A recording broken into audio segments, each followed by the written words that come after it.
સુરત શહેરમાં સતત વધી રહેલા ગુનાખોરીના કિસ્સાઓ વચ્ચે પાંડેસરા અને ઉગના વિસ્તારમાં થયેલી ગંભીર ઘટનાઓએ શહેરમાં ચકચાર મચાવી છે। આ બંને ઘટનાઓમાં જ્યાં એક તરફ જૂની અદાવતના કારણે યુવકની જીવલેણ હત્યા કરવામાં આવી તો બીજી તરફ બીઆરટીએસ બસમાં તોડફોડ કરનાર શખ્સોએ લોકોને ગભરાવી દીધા હતા। બંને કિસ્સામાં પોલીસે કડક કાર્યવાહી કરતા આરોપીઓના વિસ્તારમાં સરઘસ કાઢી કાયદાનો પાઠ ભણાવ્યો હતો।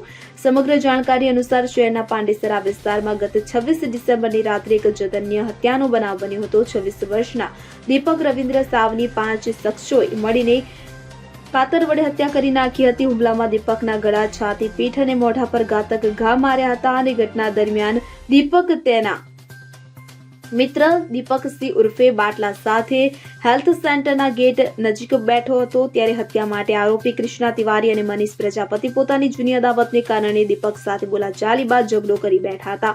વાત વકરીને ફિઝિકલ હુમલામાં ફેરવાઈ ગઈ હતી, જે બાદ 5 શખ્સોએ મળી દીપક પર જીવલેણ હુમલો કર્યો હતો। મૃતકના પરિવારજનોના દાવા અનુસાર આરોપીઓ ગાંજાના ધંધામાં સંડોવાયેલા છે। પાંડેસરા પોલીસે આ કેસમાં તાત્કાલિક પગલાં લઈ 5 આરોપીઓને ઝડપી પાડ્યા અને તેમને આ સ્થળથી વરઘોડો કાઢી શહેરમાં કડક કાયદાની છાપ છોડી હતી। તો શહેરના ઉગના વિસ્તારમાં ગત મંગળવારે બીઆરટીએસ બસ પર તોડફોડ અને હિંસાના કિસ્સામાં 3 શખ્સોની ધરપકડ કરી પોલીસે કડક કાર્યવાહી કરી છે। તેમાંથી એક શખ્સ સિટી લિંક બસ કંડક્ટર તરીકે નોકરી કરી રહ્યો હતો, જેના કારણે આ ઘટના વધુ ચકચારજનક બની છે। પોલીસ દ્વારા આ શખ્સોને કાયદાનો પાઠ ભણાવવામાં આવ્યો હતો। Bureau report CN24 news.